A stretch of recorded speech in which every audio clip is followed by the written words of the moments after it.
this party started it. This is an excellent gathering of wonderful faces that I recognize and some that I don't, and that's the way it should be. So welcome to the 14th annual Friendship Dinner. 14 years of doing this, getting people together. And nothing brings people together better than food.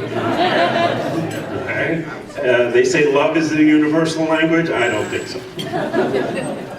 All right, so we're going to hear a little bit about the Lehigh Dialogue Center by M. Saeed Selmanlar. Where are you, Saeed? Come on up.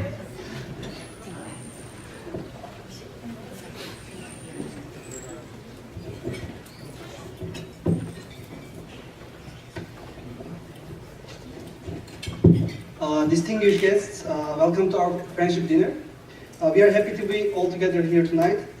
Lehigh Dialogue Center is a non-profit and non-political organization which was founded by a group of dedicated volunteers of business, academician, and professional committee members in Lehigh Valley in 2004. Lehigh Dialogue Center strives for social justice, interfaith cooperation, advocacy through positive changes and connections, relationship building and partnership for the common good, and respecting both religious and non-religious identities through its wide range of activities like social responsibility projects, panels, conferences, talks, civic engagement projects, annual dialogue and award ceremonies, Ramadan iftar dinners, and intercultural trip programs.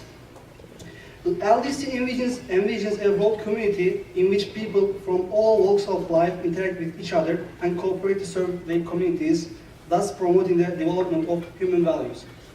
We aim to build relationships among diverse cultures and traditions, provide educational platforms for global and social challenges, encourage people to actively engage in solving social and global problems of humanity, help provide an atmosphere of peace and understanding for all people regardless of their race, culture, or tradition. We believe that better integration with local communities will contribute to the peace, prosperity, and harmony in our area. We also believe getting to know each other will build bridges among our communities. And respect the plurality and dialogue is key to world peace. That's also why our foundation name is named as Lehigh Dialogue Center. As Hubert Humphrey once said, the greatest gift of life is friendship. Therefore, we think this kind of environments are a great opportunity for us to build new friendships and to strengthen the current ones. This year, we chose healing the effects of mass incarceration as a topic. I'm sure Mr. Reed and Mr. Dincher will perfectly explain us the significance of the topic in the next minutes. As we give importance to this issue, we wanted to drive attention to this subject and promote activities of House of Hope. Pennsylvania House of Hope is a non-profit organization dedicated to assisting families and individuals who have been affected by mass incarceration.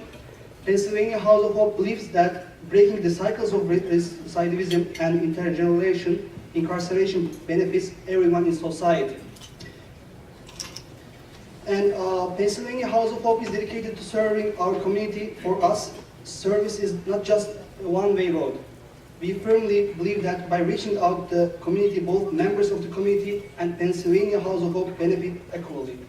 We are given an opportunity to learn and grow from our experiences with each other. At the same time, we believe that through combining everyone's strength, we can achieve more than we dream.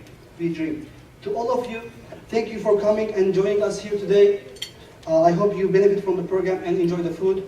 We wish to keep our friendships permanent, and all of you welcome again, and have a good evening. Thank you.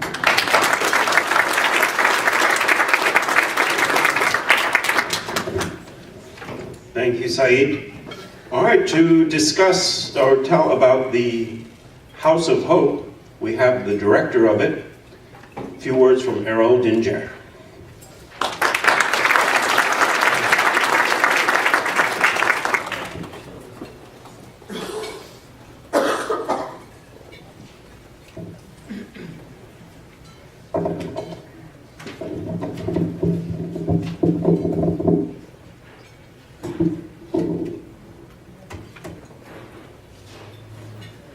Good evening, everybody.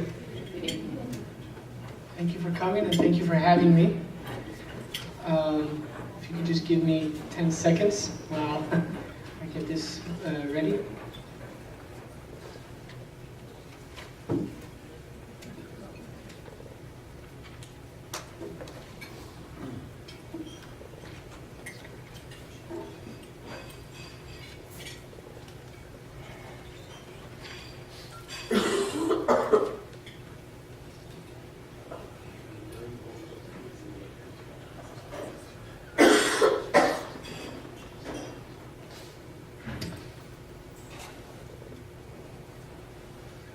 Okay.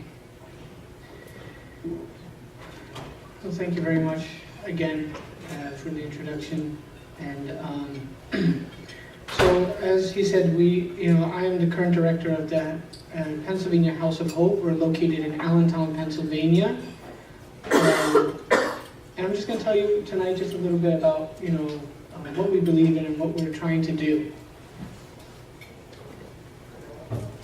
So, before I start, though, I just want to give you a short story, make it more personal. A few years ago, I had the honor of meeting Sister Shakira, who's in this picture. She's from West Philadelphia, and next to her is her son. He was helping us bring out some holiday gift packages as well, which I'll tell you a little bit about in a bit. At that time, he was around 15 or 16. Now he's more like 17, getting older. He's about to graduate from high school. And he looks like a regular, young teenage boy. The one difference is that he's never seen his father outside of the, prison walls. Not once. He hasn't been able to go down just so simple, just going down the street, pick up, a bottle of cola and, go back home or have a holiday dinner or come to an event like this. He's never been able to do with his father. If he wants to see his father, he has to take a 2.5-hour trip up to Manahoy and say hi. The problem is that there's no transportation. So if his mother doesn't take him, or if he doesn't find another ride, he can't go. This is a sad story, but what's even more sad is that this is a norm for a lot of people. In today's America, we have currently 2.25 million people who are incarcerated, as we eat our dinner tonight. Annually, 10 million are put into short-term prisons, either to await trial or for short sentences. And 700,000 are put into federal and state prisons.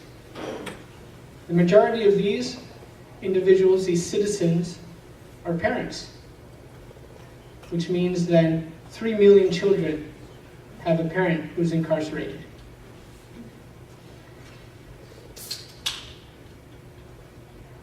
When we look at Pennsylvania, we have around 85,000 people who are currently incarcerated.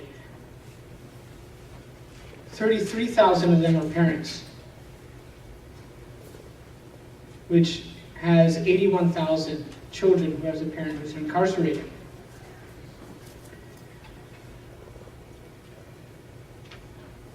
So society has a few enemies in general. These enemies are universal to all of humanity. They're called ignorance, poverty, and disunity. If these social ills thrive, then society cannot be as virtuous as it wants it to be.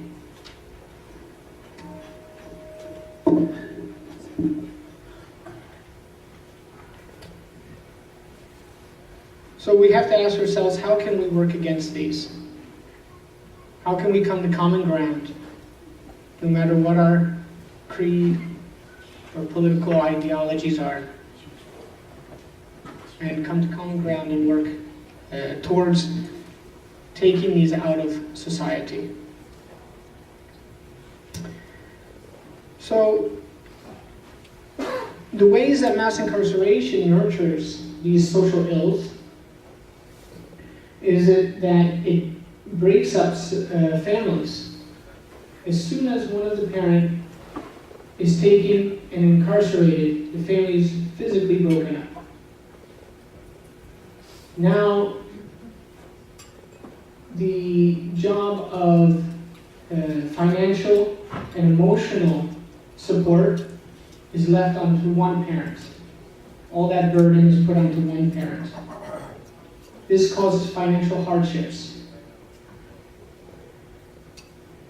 and can cause those who are struggling with poverty to become even poorer. Generally, those who are married and when one of the spouses is incarcerated, it leads to separation or divorce. It causes disunity in the family. And we all know that the family is the core of a community, which is the core of society. So the more families are in turmoil, the more society can be.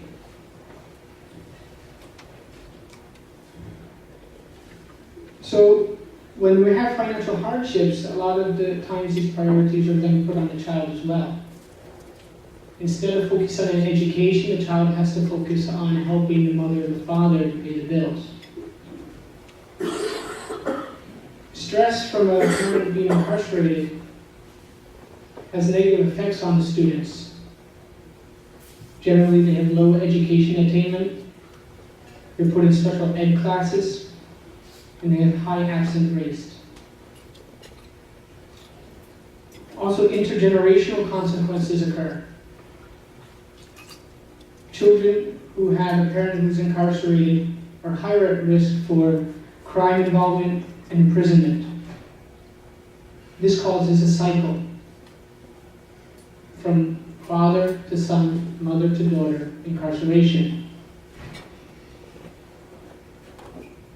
Now, when we have multiple families having financial struggles, relationship issues, causing even more financial struggles, this has an effect on the community as well.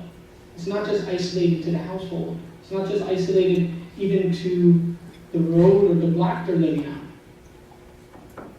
Because the public school system is then affected as well.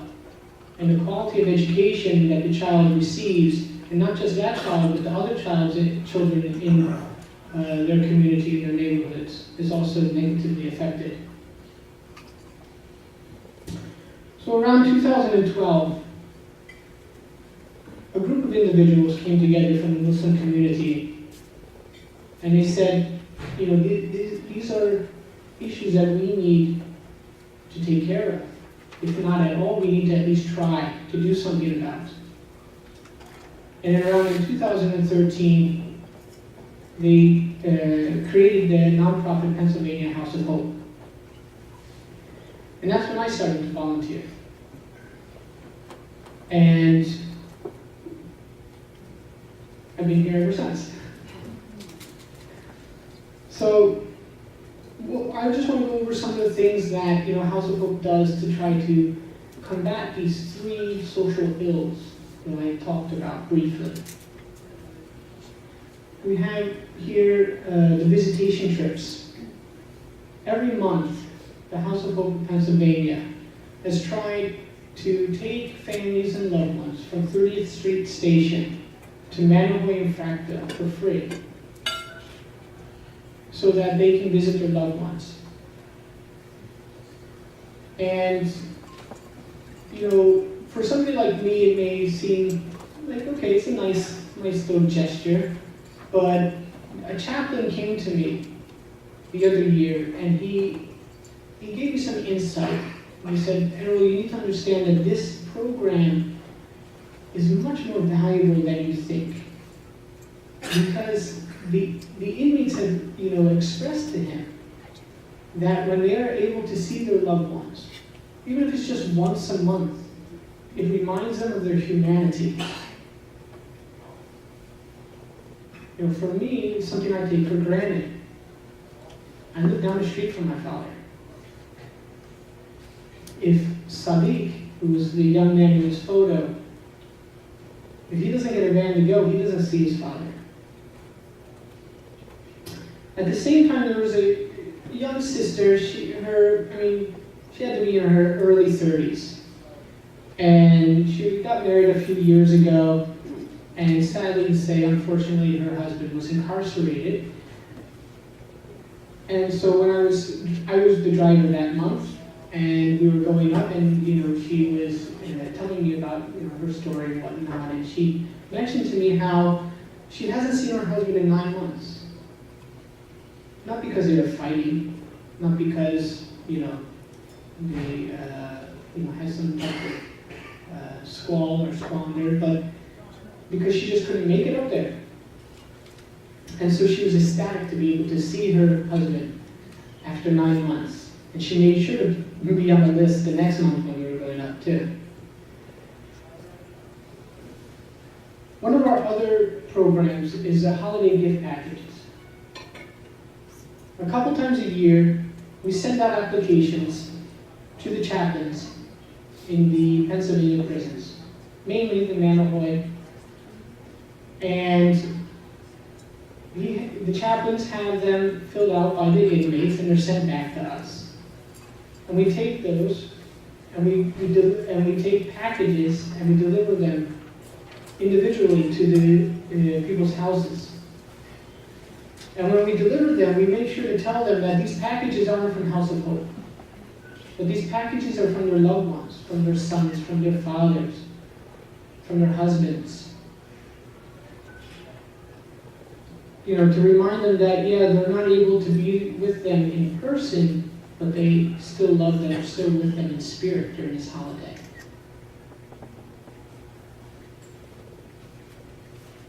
So, what causes long-term change? Well, according to psychological research, there's two main factors. The first is self-worth, and the second is a positive and productive environment. And so what we thought about was to open up a community learning center in downtown Allentown. And we were able to do that, thanks to the community and their donations. And so on 5th and Hamilton, we have a community learning center where the kids who are affected by mass incarceration can come. And we give them character education from the nationally acclaimed Character Counts program. So we do character building, we have after-school programs right now, and we're working on doing a college prep program for them, all free of charge. And so we see the wonderful young ladies, and this is during our winter camp. We do like winter camps when they're off out of school, and summer activities as well. And the guys to the right, or is it my right or is it your left, right? So to the left, they saw us coming, and I was walking to my car, and some of the kids were walking with me because it's towards their house. They live right behind the buildings. And they said, hey, of course they knew each other, right, from living in the same area. And they're like, how do you guys get pizza? And they're like, yeah, the girls and some of the other guys were bragging, like, yeah, we get pizza, we got free movies, we got popcorn and whatnot. Like, do we want this? So they started coming. And that was last winter. Now they've been coming, and every week they're messaging me. We got class. At the beginning of the school year, they came to me. These boys came to me and they said, can we come after school? And I said, yeah, but only if we're going to have class. It's not just about fun. They said, yes, that's fine. And just last week, actually, the one kid right in the front, his name is Kevin, said, Errol, you don't know how much trouble we would have probably got into if it wasn't for your program.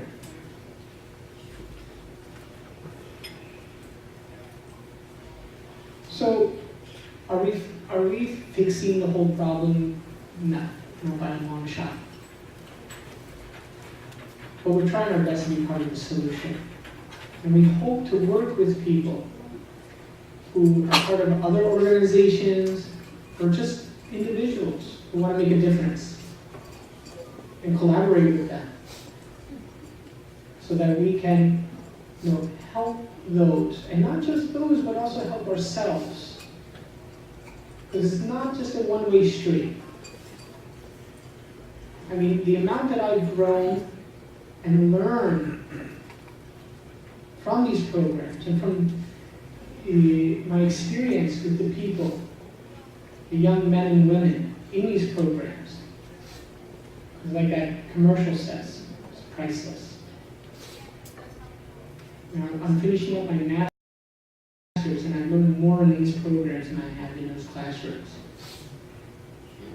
So thank you very much. Have a nice evening.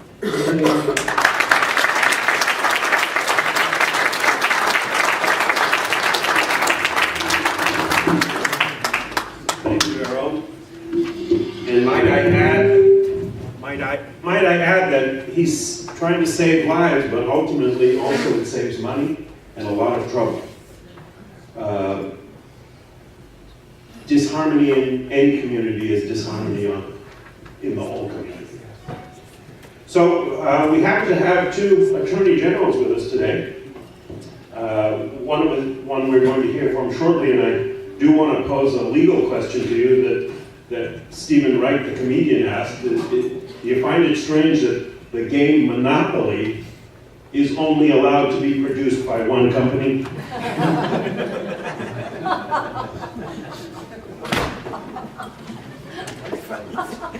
Thank you. All right, so our keynote speaker is Robert Reed, and he is the Executive Deputy Attorney General of all of Pennsylvania. So, Mr. Reed, if you would join us.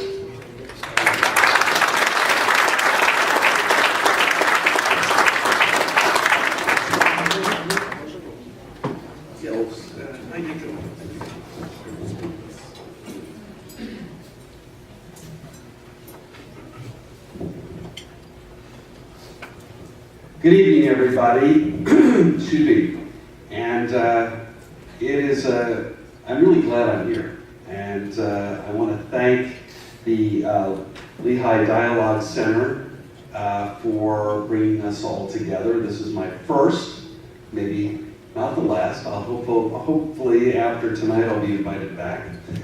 And I thought that the House of Hope presentation was tremendous. What you're doing is extraordinary, and you should be congratulated. And I think that's worthy of at least one more round of applause.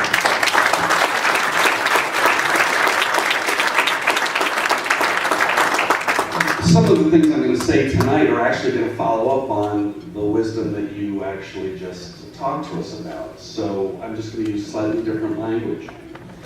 Let me just tell you this, that I have spent 35 years, actually, put it this way, I was appointed to the Department of Justice when Jimmy Carter was president. And I looked like a kid. That's the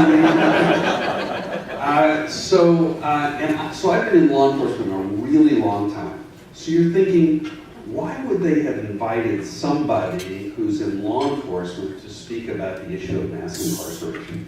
Well, I think I have some thoughts that I can share. I hope it will make a little bit of an impact, maybe not.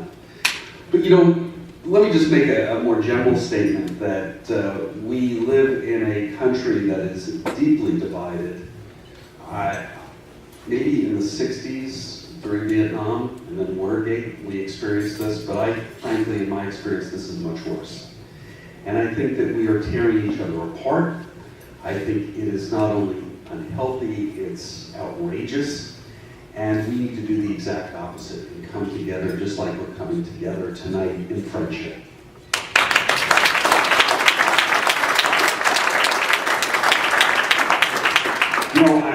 I will say that many moons ago, I did get a graduate degree in international relations. This seems total far afield. Why would I be saying that? Because I follow what goes on in the international scene a lot. I'm very interested in politics. I'm very interested in what's going on around the world. And I know tonight we have a lot of people from Turkey. And there are people who are incarcerated, I think, from everything I understand, completely without any due process, wrongfully, illegally, and it is a mass incarceration.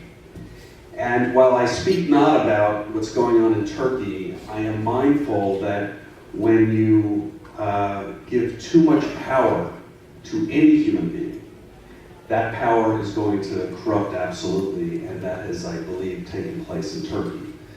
So for those of you who may have family members who are wrongfully incarcerated, imprisoned in Turkey, I wish you the very best, and I don't know why this is acting up, but I wish you the very, very best. I know that it must be extremely, and I'll use the word traumatic, which I'm going to use again in the course of this presentation.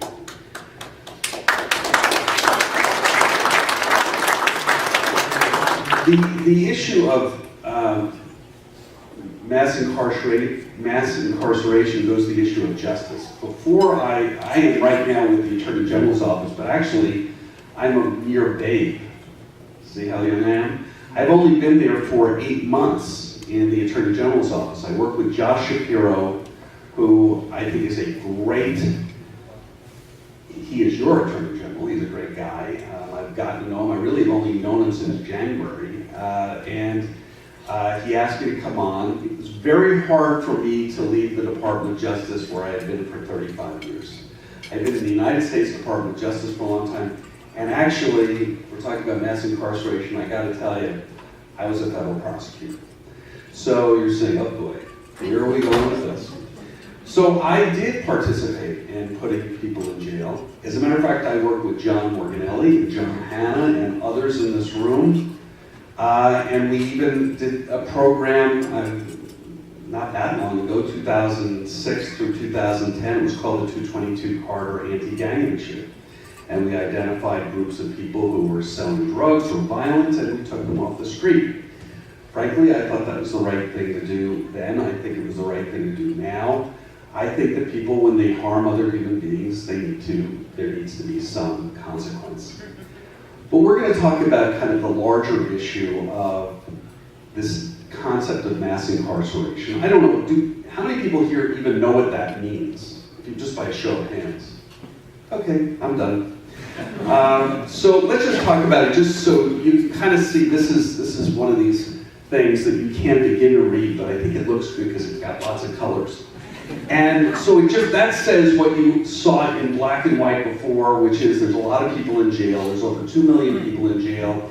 It's down a little bit from its height a couple of years ago because the Obama administration started to give some kind of reprieve, we'll call it reprieves or pardons or clemency to a certain number of defendants. But the bottom line is there's lots of people in jails, federal, state, and local, all across the country. And the interesting thing here is that when you look at the trend, and if you go back to 1980, can you start it again? So 1980, you can see that the total prison population went from, here, you can see it peaks in about, a little after I think about 2010. So that's just a lot of human beings who are in jail. And the question we can talk about whether that was the right thing to do. You just might want to be interested if you like statistics like I do. You should get to talk to me during baseball season. In 1980, there were 40,900 people in jails around the country for drug crimes. You fast forward 2015, 469,545 people in jail for drug crimes. That's a lot of people. As a matter of fact, I was actually, and again, in the Department of Justice, I was shocked to know that there were such a high percentage of people who were actually in federal prisons. But you can see there was this massive increase over 25 years. So, hold on a second, I got a technical difficulty. Yeah, you do not want to be on a deserted island with me if you need to get on the computer. So you ask, how successful has this effort been? Now, I will tell you as a member of law enforcement, I think when you take dangerous people off the street who are harming other human beings, that is the right thing to do. And when someone's physically harming another human being, sexually assaulting somebody, I think that person needs to be removed from society. I have no hesitation in saying that. I was talking a little earlier in white-collar cases, we'll call them fraud cases. If someone cheats somebody out of their money and they are trying to act in a responsible way, that person needs to pay a price. You think of Bernie Madoff, and I do not cry or shed one tear for Bernie Madoff. But the question is, when we're talking about 2.2 million people in jail, we ask ourselves, how successful has this been? Well, when you have a system where 3 out of 4 people fail in kind of turning their lives around within 5 years of their release, that's not a good system. We're doing something wrong. We're missing something. There's some pretty basic things we need to understand, because I think that's been the problem. We just haven't understood. So the question is, why has there been this mass incarceration? Well, some would say it's a tough on crime, attitude. We're just not going to tolerate anybody who violates the law. I believe that, as you will see, violent crime went up dramatically, especially in the 80s into the 90s. There has been this war on drugs, which you can read various volumes, which I've done, and some of the beginnings of it are mind-boggling and frightening that we started it out the way we did, but it was kind of really the continuation of prohibition under another name. Yes, is there racism? There's no doubt that there's racism in our society, and no doubt in my mind that racism has in part fueled some of this. And I think some of all of this relates to fear, that it's just easier to just take a bright line and say anyone who does X should go to jail. And we stop seeing people, and I think the word that I heard was humanity. And I'm gonna throw myself on the sword here. It's easy to just say you violated the law and therefore you must pay the price, rather than looking at who that person is and what impact going to jail would actually have on him and or his or her family. So one of the things, if you want to know why, if you can notice, the violent crime rate goes up and up and up and up, and again, remember, I was a federal prosecutor in the early 1980s and into the late 1980s, into the 90s and 2000s. But you can see that it really got bad in 1990. Just to give you an idea, in Philadelphia, there were over 500 people murdered in 1990. That was the height of the so-called crack epidemic. And it was a really scary time, because in New York, I believe the same year, 2,200 people who were killed in New York. I mean, it was extraordinary. And it seemed that our streets were out of control. So many of the laws that came into place, and then we have to put this in some perspective, is many of the laws that came into place were brought in because everyone, that is, white, black, Hispanic, politicians, everyone said we have to stop this. And so the idea was to come up with laws and mandatory minimums and very harsh measures to take this on. And so I know in the federal system we had mandatory guidelines and mandatory minimums, and so that helped increase the prison population. But it wasn't in response to nothing. It was a response to people dying every day at high levels. Now, this year in Philadelphia, I'll get to that, because I think and again, this is just another chart that again shows that arc peaking in about 1990, 1991, and then it comes down ever since, and it has come down quite a bit. But it's still intolerable. And these are two really horrible maps, and I just showed it as to why people are so concerned about violence and that people go to jail. This is a map showing the number of homicides Every one of these black dots is a human being that was murdered in Philadelphia from 2001, from 9/11 until the end of last year. So it's pretty frightening to think that that's a major American city. There were 4,940 people murdered in Philadelphia during that period of time. And when you think about it, 3,000 people died at 9/11, 4,900 people have died in Philadelphia since. But this is even more frightening because all of these, now what is different colors, this all represents all the people who've been shot in Philadelphia for that 16-year period. It was 23,151 people who were shot in Philadelphia. Now, Philadelphia is a great place. don't stop going to Philadelphia. You can go to great restaurants, and the Eagles play there, and all this other stuff.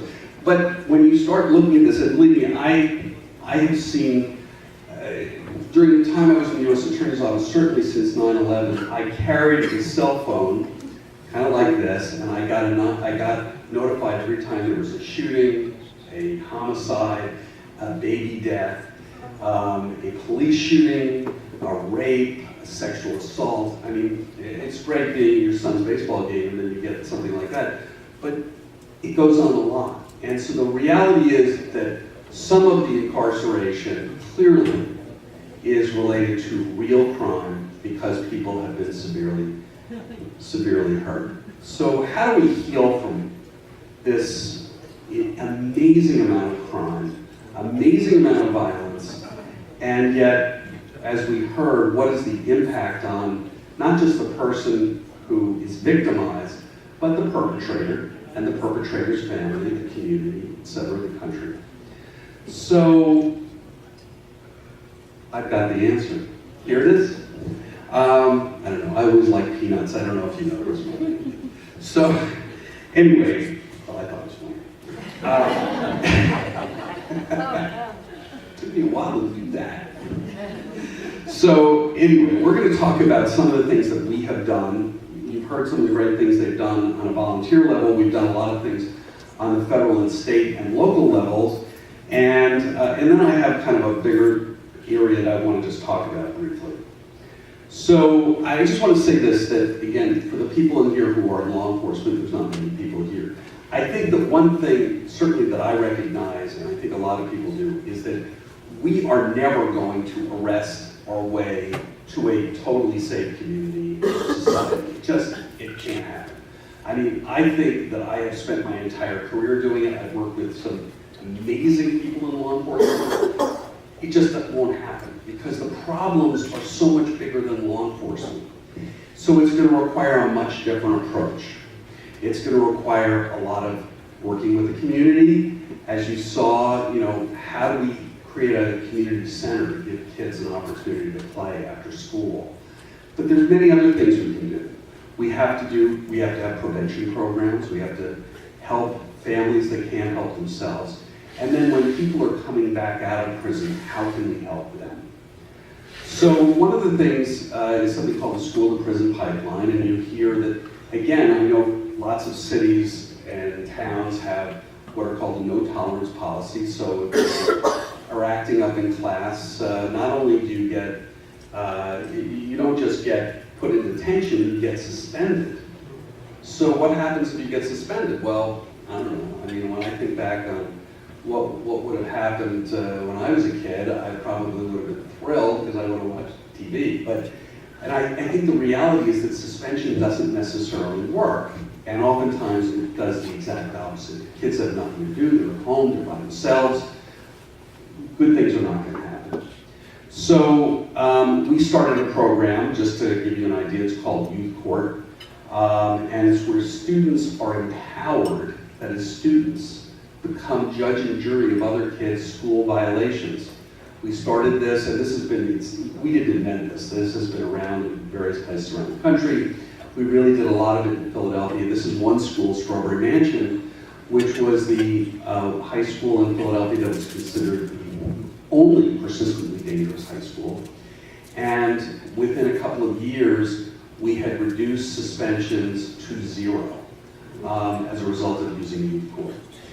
there's a former deputy police commissioner named Kevin Bethel, who is an extraordinary guy. He was Philadelphia deputy police commissioner. He started a program. He said that teachers were using the criminal justice system, the juvenile justice system, as a way to just get rid of their problems, rather than dealing with it at an educational level. So he said he was not going to arrest kids in school for minor violations. And he created a whole new program. They took the number of kids arrested in Philadelphia schools from 1,600, which is like 2014, to 500. That's an extraordinary reduction of almost 2/3, because they said, no, we need to work things out differently. And so while the student would get sent home, there would be a meeting with someone from the Department of Human Services who would then meet with the parents and the child, and they would try to figure out what was going on, rather than getting them into an arrest and then the whole booking process and whatever that comes with it, which is a lot. So, as Joyce Dockery knows, we created something in 2017, which is this year. I started in March. I asked the Attorney General, Josh Shapiro, if we could start this thing called the Reentry Council. This was an effort to bring federal, state, and local folks from around the state to come together and figure out how can we best do reentry? How can we help people who are coming back from prison to get them more resources, to share best practices, to get people more housing, identification documents, things like that, more resources. So we're working on this. This is definitely a work in progress. It's not done. But what we've done is we've brought together, and the blue color are existing county reentry coalitions. We've brought them to work with the state agencies, as well as with federal reentry coalitions. And we're working together to devise opportunities for people returning from prison. So I'm not going to read that. So when I was in the U.S. Attorney's Office, we started a whole bunch of different programs, and beginning with the 222 Anti-Gang Initiative. We started back in 2006. It was the first time I did anything with reentry. That's when I met Joyce. And I didn't really know anything about reentry, but I learned. Joyce taught me. Anyway, but it took a while because, and I think something was said, if we want change, it really has to come from ourselves. So remember, I've been in law enforcement my whole career, and while I think I was always humane in all my cases and I treated people with respect, I didn't quite have the same understanding that I think I have now, because I started seeing the world over time in a different way through, I think, some of the work in reentry. Because it's very easy to label people who are different or have had different life experiences just because they're different and have different life experiences if you don't think it through. So we started all sorts of things. We started reentry courts. This is a picture. This is Eric Holder, who's the former Attorney General. These are graduates of our federal reentry court in Philadelphia. These are people who came out of federal prison. They were generally fairly high risk in terms of they had done something very serious. They had committed a violent crime. They had been in jail for years. They came out and they got wraparound services. It was an amazing program, started in 2007. It's become a model for the nation. And the recidivism rate, I believe, is around 12% compared to what you heard some of the other recidivism rates are, 75%. So it's been an extraordinary program. I show this photo because the man in the middle is his name is Robert Warner, and he's standing between Eric Holder and the former U.S. Attorney Zane Neminger. I prosecuted Robert Warner in 1990. As he noted, I was his first prosecutor. Today, in 2017, we're friends, and I helped get him a job with Philadelphia Ceasefire. It's an organization that helps reduce violence in Philadelphia. He's a great guy. He spent 13 years in federal prison, though. He was a big-time drug dealer. But he really has transformed himself, and now he's become a model for other people. And he's really an extraordinary human being in some of the things that he's done. And again, it's again, people like Robert have really opened my mind to understanding the world in a much different way. We created a program in 2010 working with Philadelphia youth sports programs. We decided that rather than having kids sit at home on house arrest doing nothing, who were arrested or on probation for juvenile offenses, we gave them the opportunity to join sports programming. And again, this was kind of just an idea we came up with. Well, it's now 6 years later, and we have had about 500 or 600 people. I don't even remember the last numbers at this point. And we've had 15 different programs. This is a young man and who learned how to row in Philadelphia. I mean, it was pretty extraordinary. We have a whole video, which I'd love to show you. It's right here, but I'm not going to show you because I don't have time. It's a very good feel-good film where you can see the kids playing golf, playing tennis. They're thinking, "Oh, I don't play golf, playing tennis. I'm an inner city kid. I should be playing basketball." But it got them to look at the world in a different way, kind of like what we heard before. We started programs in prison. Now this is, for those of you who haven't been there, this is Graterford. It is the largest maximum security prison in Pennsylvania. It's soon to close, but it's been around for a long time. Those are really high walls, and it's pretty hard to escape from this place. And this was a picture that I took with some people who were lifers. I don't know how they let us get this photo because they never let you take pictures in prison. But anyway, we started several years ago, actually 3 years ago, a program working with 2 lifers organizations in Graterford. They had wanted to help reduce the violent crime problem in Philadelphia. So we started working with them, and we created a curriculum called the Transformational Navigation Program. And these guys and others would act as mentors to people who were they were getting out. They were going to act as mentors behind the walls and work with those men. And then once upon their release, they were going to be met and are going to be met with external navigation transformational navigators who are going to help them on their release. The whole idea is to give them a process, working with probation and parole and working with the prison system. We are trying to recreate with a prosecutor's office, U.S. Attorney's office.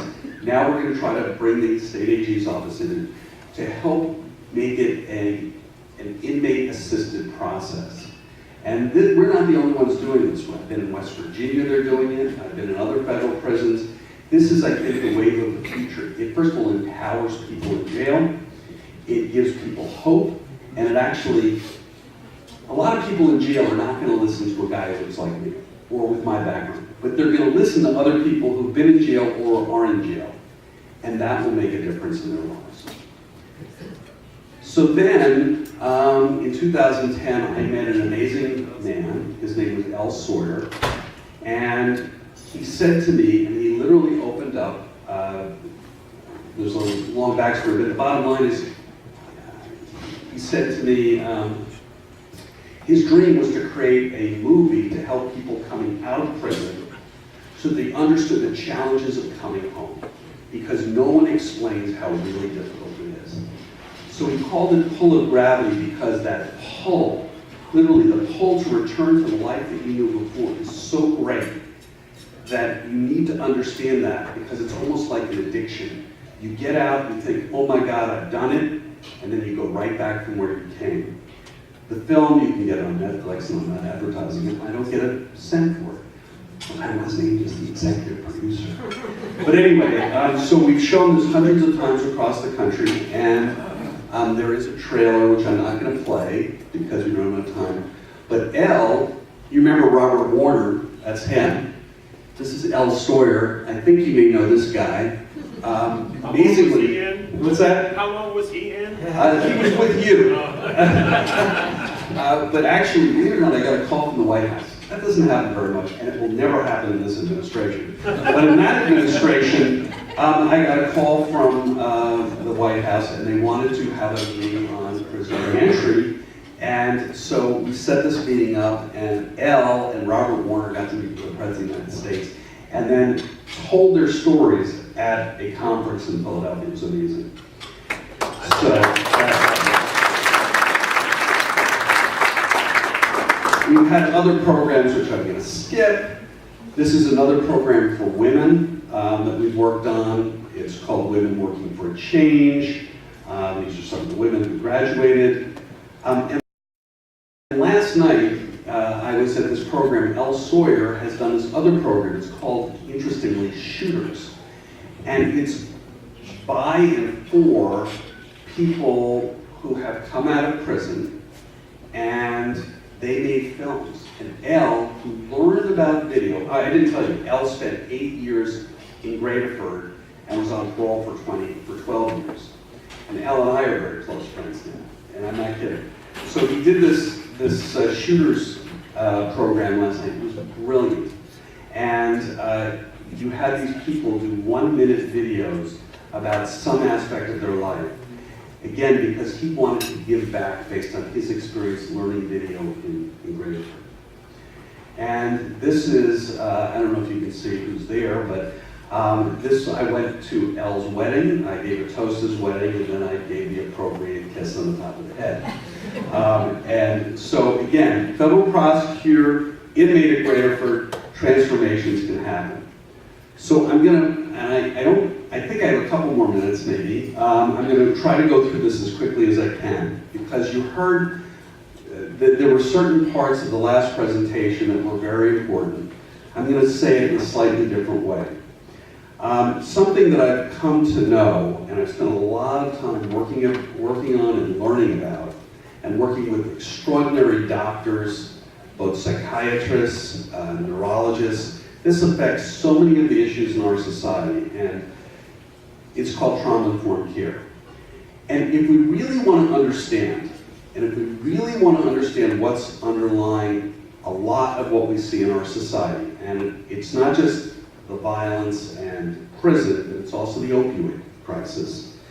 It is the fact that people are suffering in ways that we really don't want to acknowledge, maybe because it's too painful for us to acknowledge it.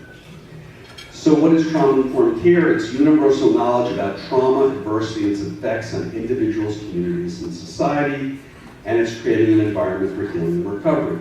So I just said that really fast. The bottom line is we know what trauma is. The World Trade Center coming down, that was traumatic, obviously for anybody who was there or was impacted in any way. But what about more subtle, and I shouldn't even say subtle ones? The Las Vegas shooting recently was traumatic. But there are so many different types of smaller steps that people experience every day.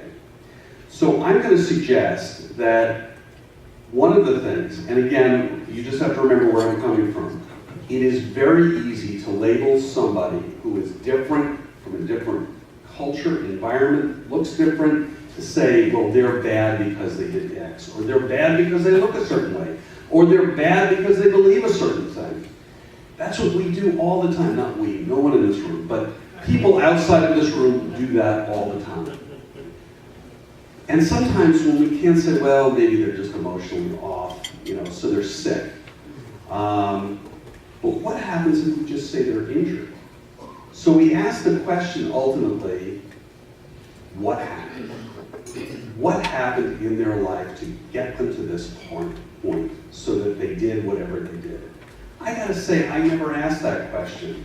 If somebody picks up a gun and shoots somebody else, I'm not gonna get into their psychological background. I'm not gonna ask that question.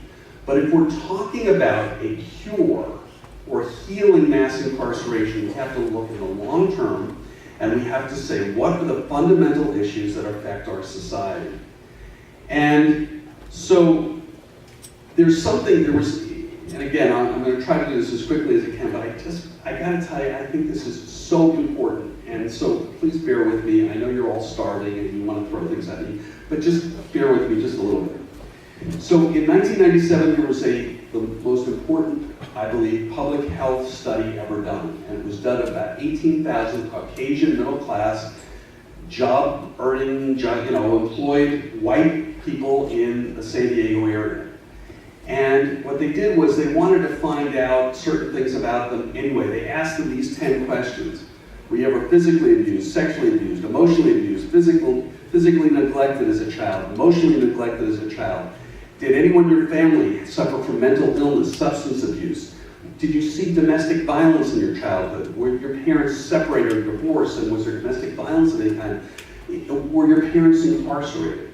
These are called the factors that make up what are called the adverse childhood experience model. And the interesting thing is, again, you're probably looking at this, and maybe hopefully you're zero. And many people in this country are zero, but there's many people who are not zero. And as a matter of fact, there's many people who are 1, and 2, and 3, and 4, and 5, and on. And what they found was that people, the higher you go up, the worse things are for you, frankly. Not only emotionally, but in terms of your life, your longevity, and and various things that are going to happen. So if you have an ACE score of 4 or more, you're twice as likely to smoke. This has all been studied. Now, I'm not making this up. I'm not a doctor. But I will tell you, if you Google, when you get home, trauma-informed care and ACEs, or adverse childhood experiences, you will see more stuff on this you won't believe. You're 7 times more likely to be alcoholics if you have an ACE score of 4 or more. 6 times more likely to have had sex before the age of 15. Twice as likely to have been diagnosed with cancer. Twice as likely to have heart disease. And 4 times as likely to suffer from emphysema or chronic bronchitis. And 12 times as likely to have attempted suicide. Wow. So, and really when you think about it, I was just in a conversation earlier today, said, look, I don't care about environmental factors. People just need to pull themselves up by the bootstraps and get on with it. Well, that's easy to say for somebody who maybe been brought up with no violence in their homes. They were given, they never worried about food. They never worried about a house. Maybe their mother wasn't an alcoholic or addicted to a drug. So the bottom line is, what is the impact on that for a child over time? It is profound, and that's what these studies show. Oh, by the way, if you have an ACE score of 4 or more, 10 times more likely to have injected street drugs. So you want to reduce the opioid and the other lethal drugs that people are using all over the place, you reduce those ACE scores. That's what these tell you. So again, if a male answers yes to 6 or more ACEs, well, that's a lot, his chances of becoming an IV drug user increased 4,600% compared with a male who had an ACE score of 0. That goes to the heart of our opioid situation. So I just told you all that. The chances of dying younger are increased substantially, and the chances of having all sorts of other problems are increased. And there's something called relentless stress, and we heard about that. Again, if you live in a house where you don't eat, that can be traumatic. It's called relentless stress because you're worried. You're not thinking about somebody who has food all the time. For people who know that they're going to get 3 meals a day, that's not an issue. But for somebody who doesn't have food to eat, that is a problem. And as a matter of fact, there's a whole study. There's people who study the impact of hunger on stress and trauma. And then you go to racism. These are relentless things that just never give up. Parenting alone. A mother who has to take care of a child by herself. Multi-generational caregiving. You've got a mother and a child. And then you go on and on. Toxic stress is when a child is exposed to high levels of these ACEs over time, and vicarious trauma is when a caregiver is actually impacted by all the stress that other people are experiencing, or for a law enforcement official or a first responder who comes to the scene and sees a dead body or has to give Narcan, which is the thing to help revive somebody. These cause vicarious trauma over time. So again, these are all massive subjects, but trauma in the brain, I will just tell you in 30 seconds, if you have ACEs, that is more than four or more, it will change the development of your brain. You've heard about the teenage brain? If you have 4 or more ACEs, your brain will develop differently than a normal child who has 0 ACEs. And that has a profound impact in the way you live your life. Which one is the before and after? What's that? Oh, so the one here is the one with the child who does not have, these are called synapses. Tell me I'm wrong, I don't know. But I'm told, I've seen this presentation up, that this would be a normal developed brain and that would not be. So you have a teenage brain on top of which you then have a child who's had these adverse childhood experiences, and so what happens is their brain is impacted that much more. The bottom line is, and again, I can't get into it, it has profound impact on the way that child will behave. And so a child who comes in having been malnourished, taking care of other siblings, the mother's a crack addict, that is going to be a different situation for that child than a kid who walks in fully showered, nice clothes, having eaten a nice breakfast. It makes so much sense, but most of us don't think about it. And so if we want to know what's really going on, we need to understand the underlying causes of what is of the impact of all of this over time. So look, the bottom line here is that mass incarceration is a problem in the sense that it's a system that's not working. There are people who should go to jail and will continue going to jail. But we need to come up with a system that is certainly much more humane than the one we have. What's happened is that the criminal justice system and police and prosecutors have been asked to do too much, frankly. I'm not asking for a raise. I'm just saying that we can't give the answers that society wants. Just putting people in jail and hoping the prisons will take care of them is not the answer. We need to do it much earlier in life, early childhood, daycare, and things like that. There's so many different things we can do that we actually have the knowledge about, but we don't fund, we don't support. And what we do is we use as the excuse we're going to put people in jail because, oh, we'll give them some prison programs. Some prisons try to do the best they can. But being in prison by itself is a trauma on a trauma. Again, I am not making excuses for people who do horrible things to other people. But I'm saying that if we want to find a way out of this mass incarceration problem, we as a society need to start looking at people as people. And in the same way that, it's very easy, and we see it all the time, and frankly, from the highest officials in this country, saying terrible things, horrible, discriminatory, bigoted things about other human beings from other countries, people within this country, people of the same political party, it is really a disgrace. But we've got to stop that. We've got to say, look, we are one people. We are all working together. We need to work together. We're all human beings. We need to be treated with the same degree of respect and dignity and kindness and empathy so that we can move forward. And I think if we change our focus, if we literally transform our way of thinking about many of our problems and our fellow human beings, I think that we will be able to reduce not just the prison population, but we'll be able to reduce a lot of the hate that we see every day. And all of frankly, the trauma that we as a society are experiencing. So I know that this is a major topic because it's tied to so many other things that are going on in our society. But I congratulate anyone who is working to be part of the solution, to provide assistance for those people who really are incapable or want to help themselves but don't know how, or just need a mentorship, need some guidance, need some counseling, need some help in one way or another.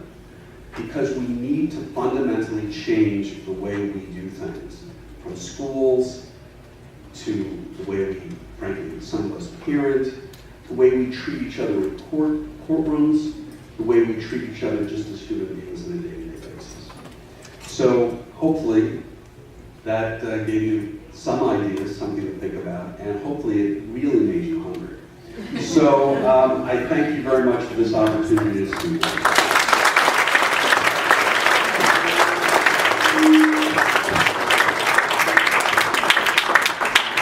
Amazing words, and yes, you will be invited back again. If I pay you. I think what I gleaned out of this or extrapolated was the officers can't take care of the prisoners, just like we can't expect teachers to take care of non-parented children. So you give us a lot of hope, and that was very well done.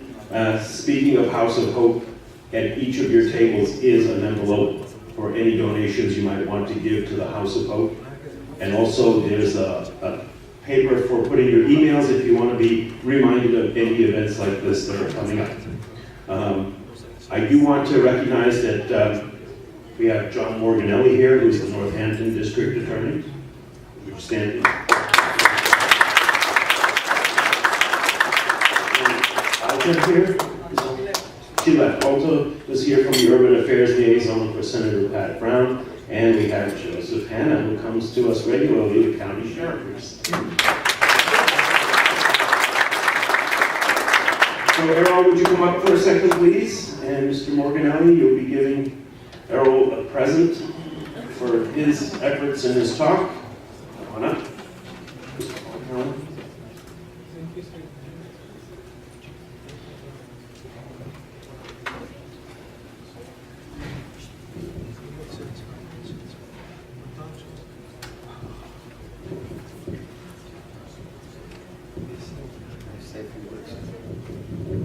First of all, I want to thank all of you for inviting me out tonight to this great event in Lehigh Valley.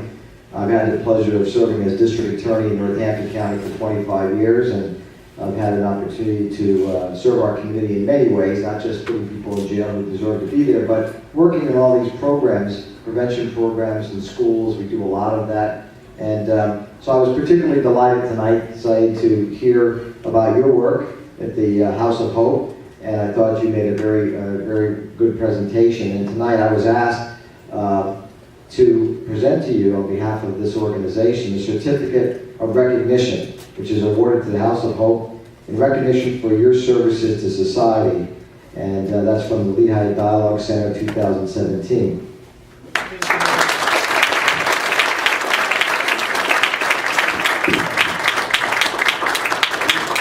And Mr. Reed, would you come back up? And Saeed will present you with your thank you.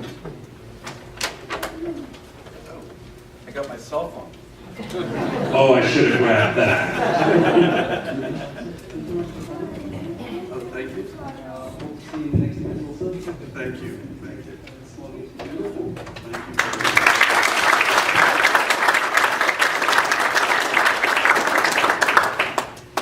By the way, since this is a long room, I made a double tag so you can see my name. So, hey, guess what? Let's make sure we're not under stress. Go get something to eat. Thank you for attending.